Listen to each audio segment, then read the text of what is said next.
Dodge City and in the territory on west, there's just one way to handle the killers and the spoilers. And that's with a U.S. Marshal and the smell of gun smoke.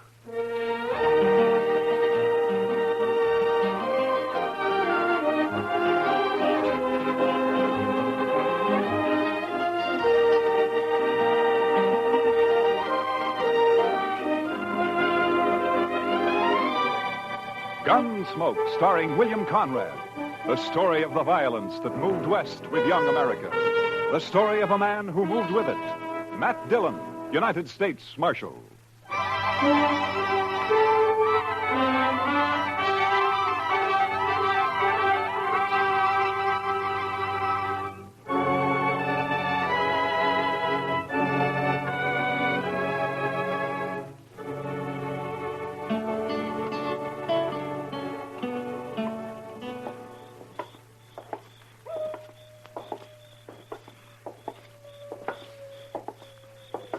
Quiet night, Mr. Dillon. Yeah. Except for that coyote. He's wailing his head off out there.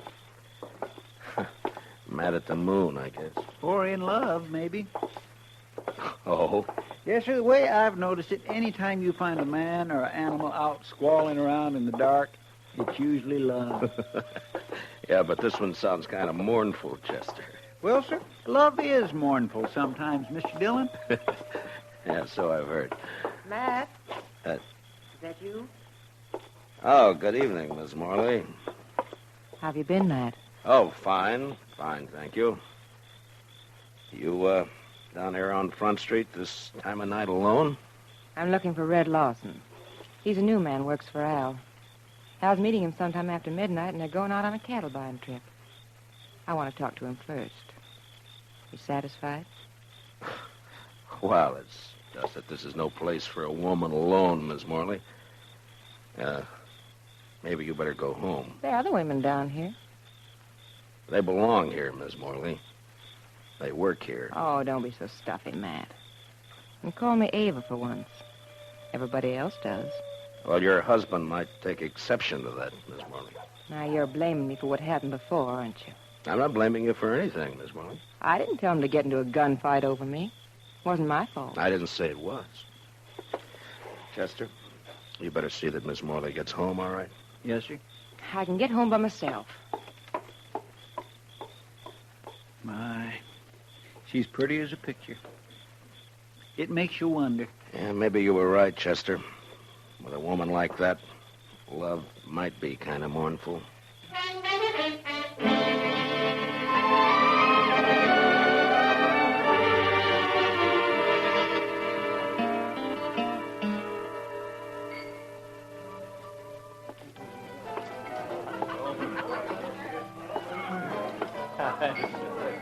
So I just give my rope a couple of turns around that juniper stump, and I jerk back on it. Lawson?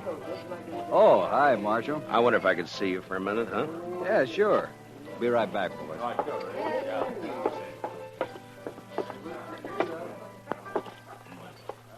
What's on your mind, Marshal?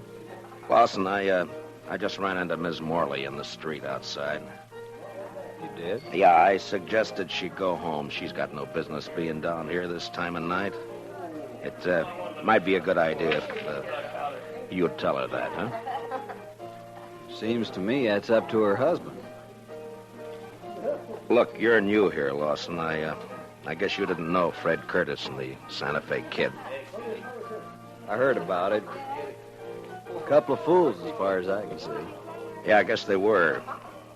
After they met Miss Morley. Hey, look, Marshal. What's your stake in this? I got no stake. What Miss Morley does is her own business, as long as it doesn't cause any trouble. I'm just trying to keep the peace, that's all. I feel kind of sorry for her, that's all. Al treats her like a dog. Uh-huh.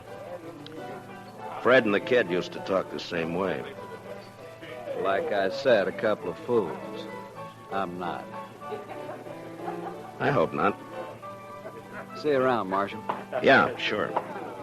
Oh, I would think so. Sure. Hi, Kitty. Could I speak to you? Oh, sure, Matt. Excuse Excuse me, boys. I'll be back. All right. Can you hurry back now? What, Matt? Kitty, has Al Morley been in tonight? Oh, no. I haven't seen him, Matt. Should he have been around? Oh, not necessarily. He and Lawson are riding out around midnight on a cattle buying trip. I just thought they might be meeting here. Oh, well, not yet anyway. Jesse Wells would know what their plans are, though. Jesse Wells? Yeah, the bartender down there at the end, the young one. You know him. Oh, yeah, sure. Why would he know? Well, he's going along. Al asked him to help out. They're going to follow the Lazy Bee roundup. Try to get in ahead of the buyers from Chicago. Oh, yeah.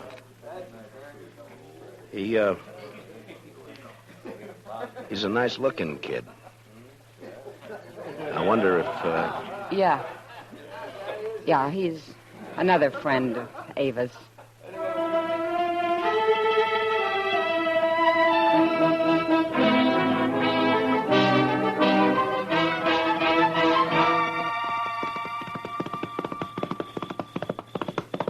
Oh, boy. Hold it.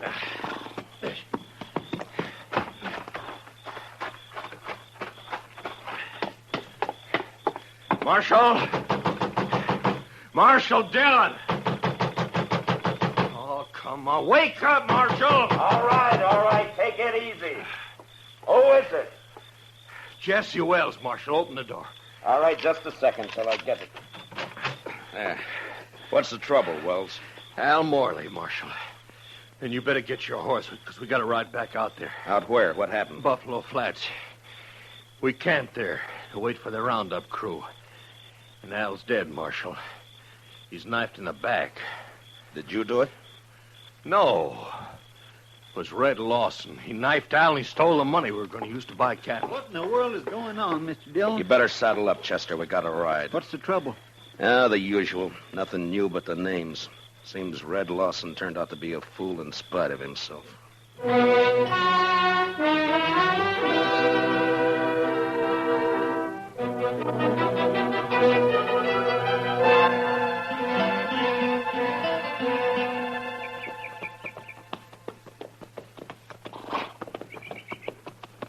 Over this way, Marshal. Camp is right there by that plum thicket. Right. Be daylight in another 20 minutes. Hello, boy. Oh. He's laying over there by the bushes. Yeah, I see him.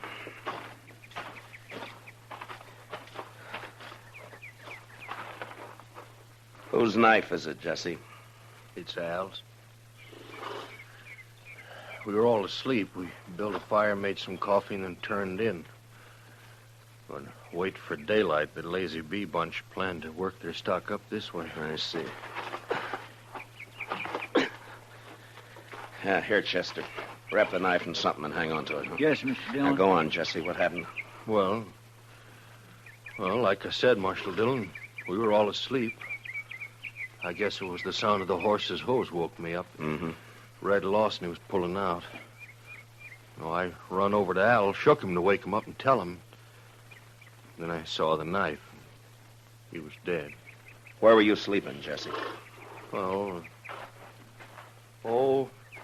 right about here, I guess. Red was across the fire over there, and Al was where he's laying now. What about the money? How'd you know it was gone? Well, I thought about it right off, and I figured that's why Red had done it. Al was carrying about $10,000 in a little leather sack. He'd stuck it under the blanket before we'd gone to sleep. So I went and looked for it. It was gone. You figure Red killed him for the money, then? Well, sure. Of course, I doubt he meant it, though. I think Red was trying to ease the sack out from under the blanket when Al woke up and caught him. Yeah, it's possible. Be light enough to start tracking him in a few minutes, Mr. Dillon. Yeah, sun's poking up over there now. Looks like it's going to be a clear day. Which way'd Lawson head out, Jesse? East. Seemed to be following the wagon tracks. Odds are bad, Mr. Dillon. He's got quite a start on us. Yeah, too much of a start. Well, let's load the pack mule, Chester. I think we'll ride back into Dodge and then take the train from there to Abilene, then work back from the east. Say, that's a good idea. Lawson probably won't be expecting anybody ahead of him. I can't understand it. I just can't understand how anybody could do a thing like this. It sounds like a meadowlark, Chester. Yes, sir. He just flew into those bushes. Red seemed a pretty nice fellow as far as I could tell. It's a funny time of year for a meadowlark, isn't it? Guess $10,000 was just too much temptation, huh? Oh, some of them hangs around all winter, Mr. Dillon. That sure sounds a lot better than that coyote howling. All right, Chester. Get a hold of his feet. Let's load him up.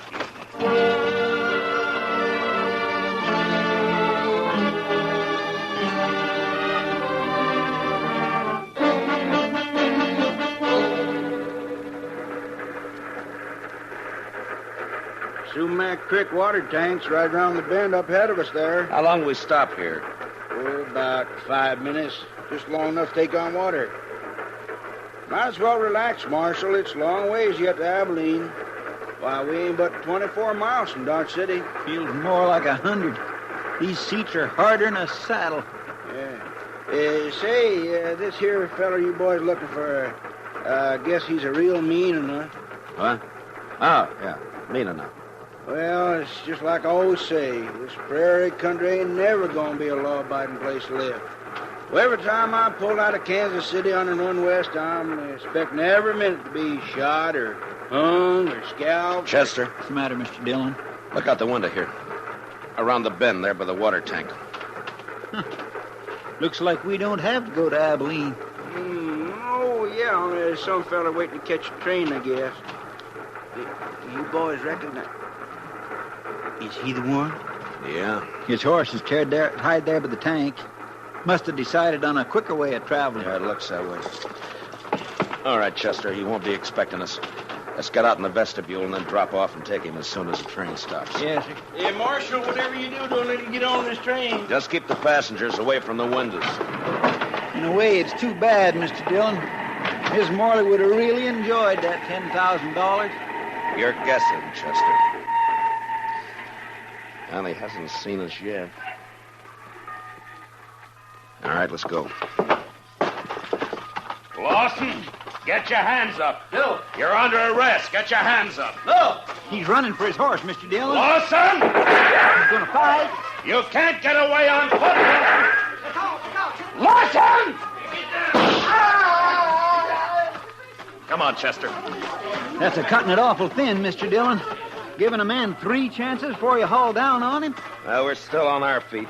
He's not. Yeah, but it's a pushing the odds, though. Yeah, I guess. All right, pick up his gun there, will you? Yes, sir. Lawson, He's still alive, Mr. Dillon. can you hear me, Lawson? Sure.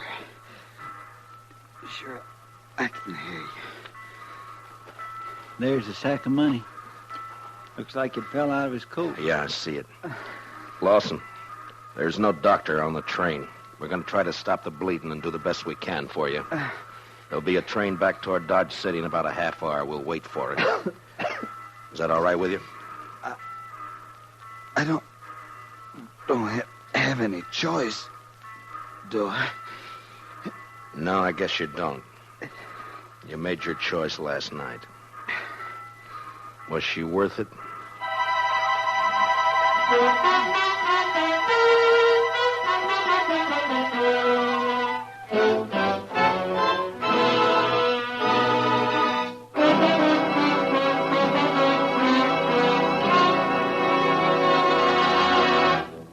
We will return for the second act of Gunsmoke in just a moment.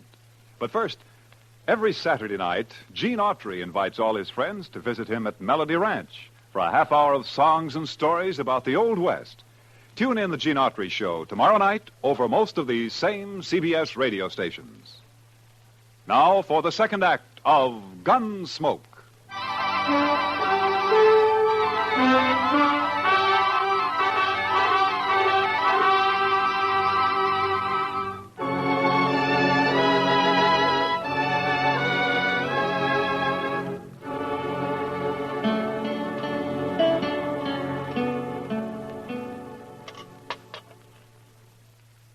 Let me see now. Oh, yeah. Oh, that's a bad one, Matt. Yes, I'd say the bullet's lying right in against his heart. I just tried to wing him, Doc, but we were both moving. You can't always call him, you know. No, I guess not. Well, I'm afraid that's about all I can do for him, Matt.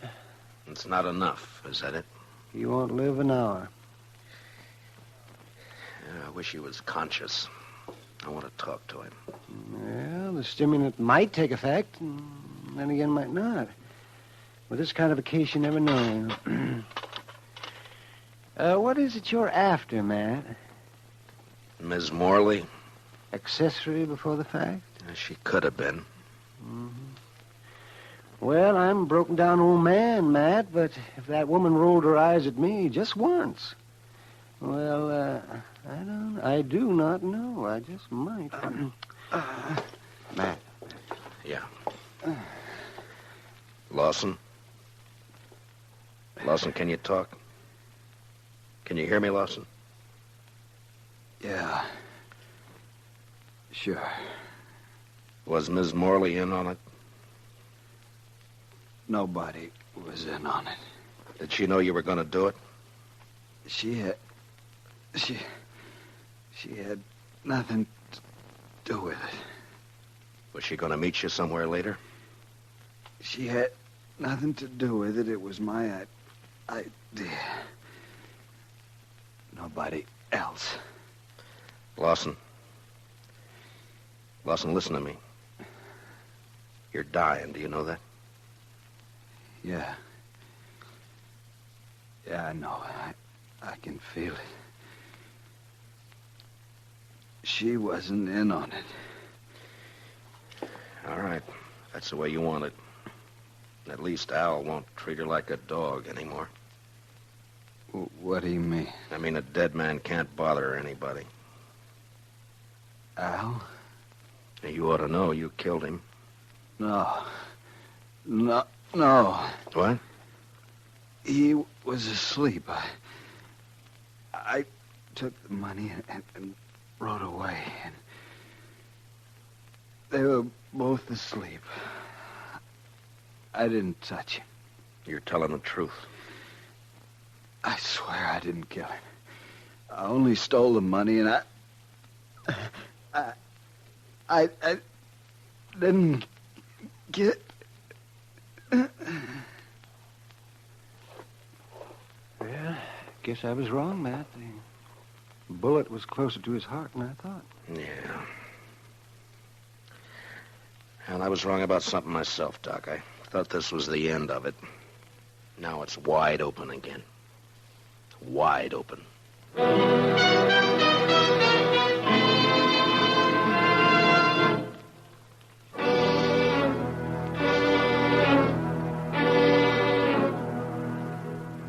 I don't see why you got me here just to ask the same things all over again, Marshal, because I told you how it happened. Yeah, I know, Jesse. You caught Red Lawson with the money on him. Now, what more proof do you need? It only proves he took the money, Jesse. It doesn't prove he killed Al.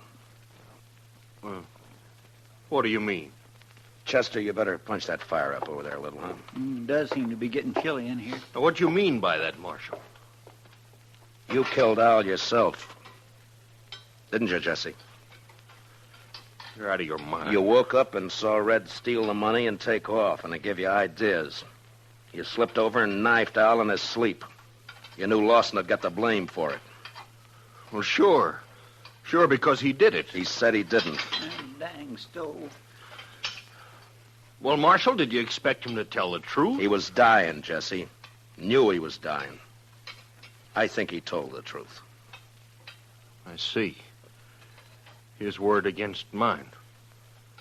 Word of a thief. I didn't say I could prove it, Jesse. But you did it, though. We both know that. And sooner or later, I'm going to get you for it. Yeah. Chester, I think it'd draw better if you'd open the damper.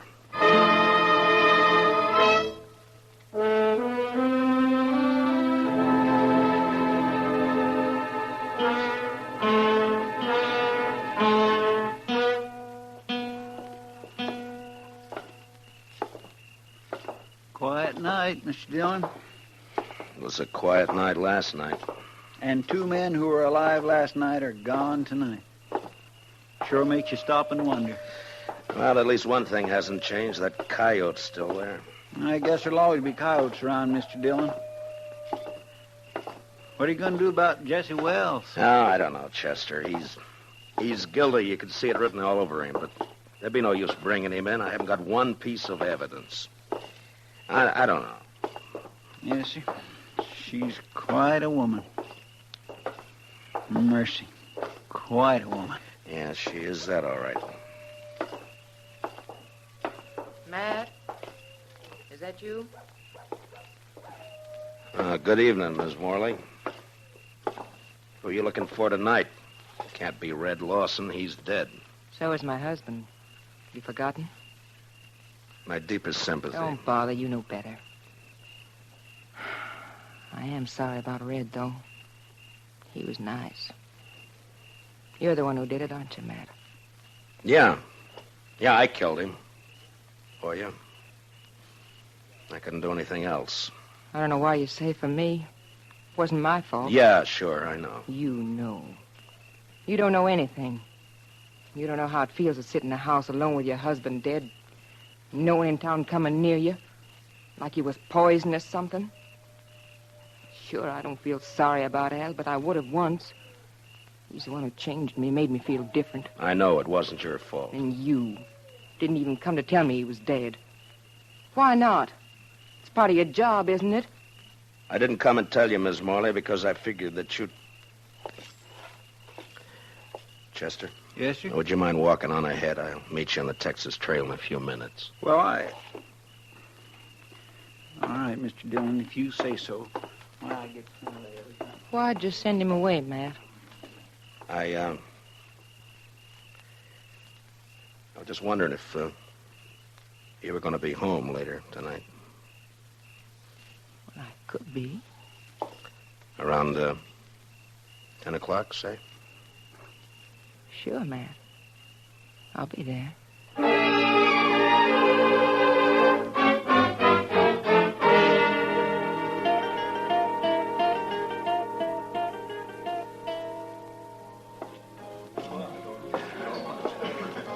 Well, Hiya, Kitty.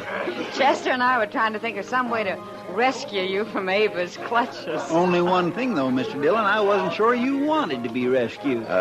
Kitty, has Doc been in tonight? Oh, I haven't seen him, Matt. Chester, will you see if you can find him and have him meet me here? Yes, sir. Right away, Mr. Dillon. Kitty, Yeah. I wonder if you'd help me with something. Well, sure, Matt. What? Drop a hint to that bartender, Jesse Wells, that it might be smart to slip out of here and pay a visit to Ms. Morley's around, say, 9:45 tonight. All right. Is it anything you can talk about? I don't exactly know how to talk about it, Kitty. I got a murder on my hands. I know who the killer is, and I can't touch him. So? So I'm going to try to make him touch me. Oh. All right, Matt. I'll take care of it. Will you be around for a while? Yeah. I'll be here till about 10.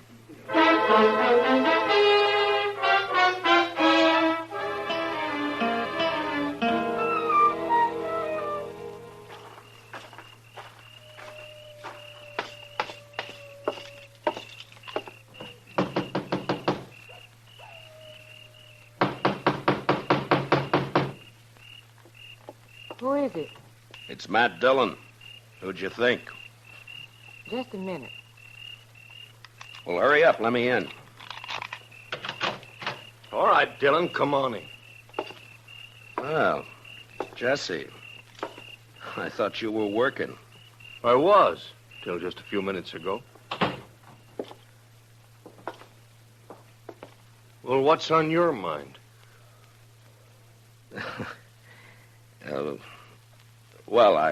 I think Mr. Dillon probably wants to ask me some questions or something. Yeah, I do, as a matter of fact. Jesse Wells, for instance. What? You didn't tell me he was going to be here, Ava. Well, What do you mean she didn't tell you? Wait, Ava, what about this? You were expecting him. You knew he was coming. Of course you knew I was coming. You and Matt Dillon. For how long? And what kind of a fool does that make me? I'm afraid you were born a fool, Jesse. That's why she picked you. She's so wonderful you said if only Al didn't stand in our way. I didn't tell you to kill him. I didn't mention it once. You didn't have to. Just kept dropping hints, leading me on. And all the time you and Matt Dillon. She's too smart for you, Jesse. You should have realized that. Yeah. And instead I played right into your hands. Both of you. How, Jesse? Killing Al, getting him out of your way, giving the two of you a clear field. You're under arrest for murder, Jesse. What? Oh, you'd like that, wouldn't you? Both of you would. Sit around and laugh about it while you're waiting for me to hang. I said you're under arrest. Now hand over your gun. No, you don't, Dillon. You're not going to carry it that far. You're not taking me in for something both of you wanted me to do. Hand over your gun, Jesse. You want my gun, you got to take it away from me. Get away from the door. Oh, sure, I'll get away from you. Hold it, Mr. Wells!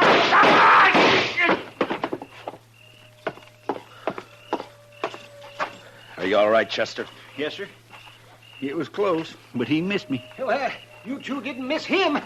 I don't know which one of you fired first, but either bullet would have done it. Well, you got his confession all right, Mr. Dillon. Doc and I heard every word from the front porch there. We sure did. Only one thing, though, Matt. He didn't implicate the woman in it. Yeah, I know. Will you take charge, Doc? Oh, sure. Be glad to. Part of my job, you know. Matt, All right, Chester, let's go. Matt? Could I see you for a minute before you go? Matt? What's it add up to, Mr. Dillon? 3 men have been killed since this same time last night. Yeah. And you know, Mr. Dillon, I think maybe it's kind of all her fault. And you can't pin a thing on her. My. Well, there's one lucky thing. There aren't many women like her.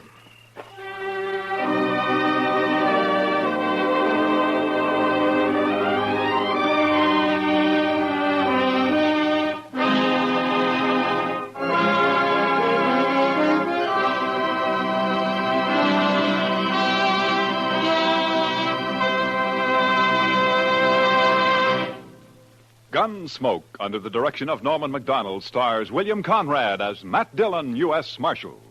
Tonight's story was specially written for Gunsmoke by Les Crutchfield, with music composed and conducted by Rex Corey. Featured in the cast were Lillian Bayef, with Harry Bartell, Lawrence Dobkin, and Jack Crucian. Parley Bayer is Chester, Howard McNear is Doc, and Georgia Ellis is Kitty. Gunsmoke is heard by our troops overseas through the facilities of the Armed Forces Radio Service. Join us again next week as Matt Dillon, U.S. Marshal, fights to bring law and order out of the wild violence of the West in Gunsmoke.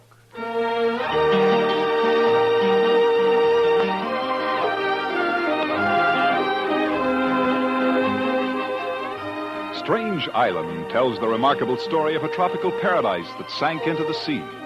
Hear all about it on Tarzan, Lord of the Jungle, tomorrow night on most of these same stations. Hear about the miracle that saves Tarzan from drowning and brings the island back from the sea. Remember, it's yours for thrills on tomorrow night's exciting adventure with Tarzan, created by Edgar Rice Burroughs and brought to you now by CBS Radio. Clancy Cassell speaking. And remember, Broadway's My Beat brings you startling mysteries Saturday nights on the CBS Radio Network.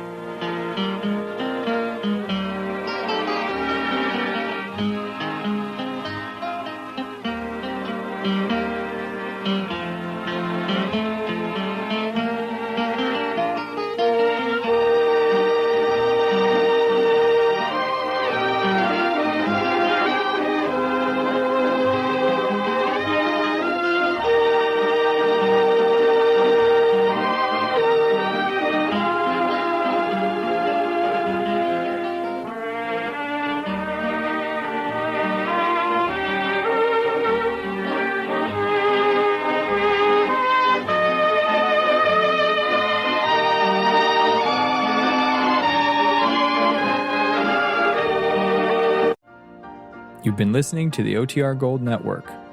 Find more classic radio at otrgold.com.